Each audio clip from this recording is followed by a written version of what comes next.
प्रधानमंत्री ने कहा था कि मगरमच्छ भी कोई होगा तो पकड़ा जाएगा, छोटी बड़ी मछली बड़ी मछली नहीं, हम छोड़ेंगे किसी को नहीं।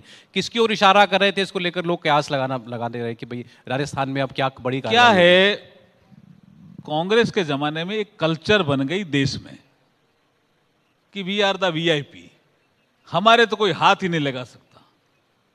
उस कल्चर को अगर किसी ने समाप्त किया है तो नरेंद्र मोदी जी ने किया, उसकी और इशारा था। अब दिल्ली में जो कार्रवाई हो रही है, आपकी मुख्यमंत्री को समन किया, दिल्ली के मुख्यमंत्री को, उनके मंत्री को जेल में डाला हुआ है।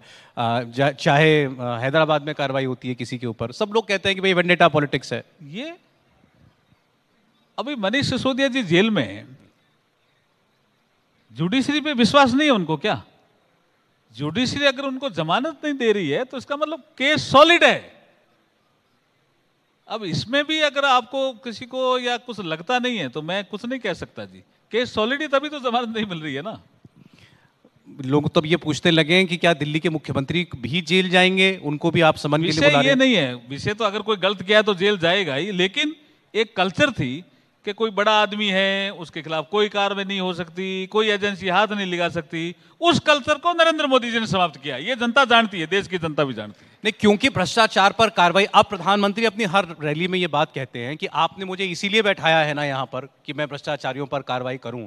फिर हम देखते हैं जो आपने बताया एजेंसियों की कार्रवाई बिना किसी दुर्भावना के चल रही है, तो इसलिए लगता है कि क्या हम कुछ ऐसे एजेंसियों के कदम उठते हुए देखने जा रहे हैं जो इससे पहले कभी नहीं हुए? मुख्यमंत्री भी जेल जाएगा क्या? दिल्ली का मुख्यमंत्री हो या भूपेश बघेल जो कांग्रेस के मुख्यमंत्री छत्तीसगढ़ में है, उनके ऊपर कई मामलों में भ्रष्टाचार के आरोप आप लोग लगाते हैं। देखिए थोड़ा समय लगता है जी। अब 2G का केस कब से था, वो सारे छूट गए उसमें। 1 मिनट, वो तो एक अपील में है ना, तो अब उसके बाद कोयले का केस आया। आप यही पूछना चाह रहे थे ना, अभी 2G में फैसला नहीं है जी, आगे चल रहा है अपील में। कोयले के केस में तो एक मंत्री को सजा हुई है, इसका मतलब कोयले का केस भी सही था ना, तभी तो सजा हुई है। पूछना तो मैं साफ साफ आपसे चाह रहा हूं कि अरविंद केजरीवाल जेल जा रहे हैं क्या, भूपेश बघेल जेल जा रहे हैं? देखिए अगर किसी ने गलत काम किया है तो नरेंद्र मोदी जी के कालखंड में बचेगा कोई नहीं, ये कह सकता हूं।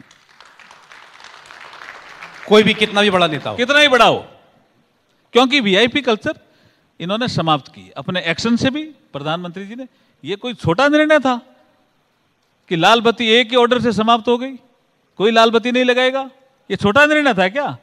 वीआईपी कल्चर को समाप्त करने का काम स्नेह स्नेह प्रधानमंत्री मोदी जी कर रहे हैं, और धीरे धीरे ये विश्वास बैठा रहे हैं कि आदमी बड़ा हो वो कानून का पालन करे, और उसमें घमंड आ जाए मैं तो बड़ा हूं, मेरे पे तो कोई हाथ ही नहीं लगा सकता, वो समय समाप्त हो गया।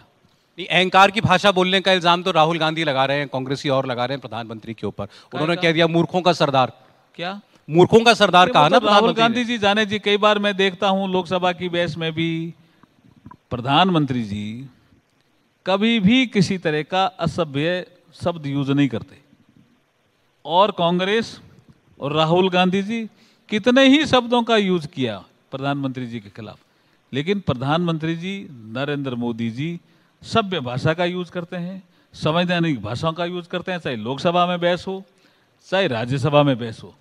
और उसके बाद 24/7 उनके कार्य करने की एक नीति है, देश को आगे ले जाने की एक नीति है, भारत को विकसित भारत बनाने की उनकी एक नीति है, उसके तहत वो काम कर रहे हैं।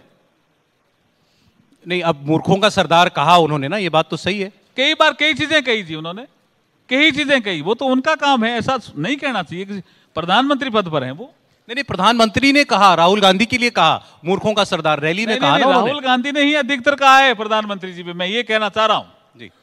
राहुल जी ने कहा, वो राहुल गांधी ने फिर कहा कि प्रधानमंत्री चिढ़ गए, चिढ़ के कहते हैं इसलिए मुझे ऐसा नहीं, बहुत बार बोल चुके हैं राहुल गांधी जी प्रधानमंत्री जी के बारे में। मैं तो कई बार देखा है मैंने, बहस करते करते, या तो उनको समझ में नहीं रहता है, लोकसभा में कई बार देखा मैंने।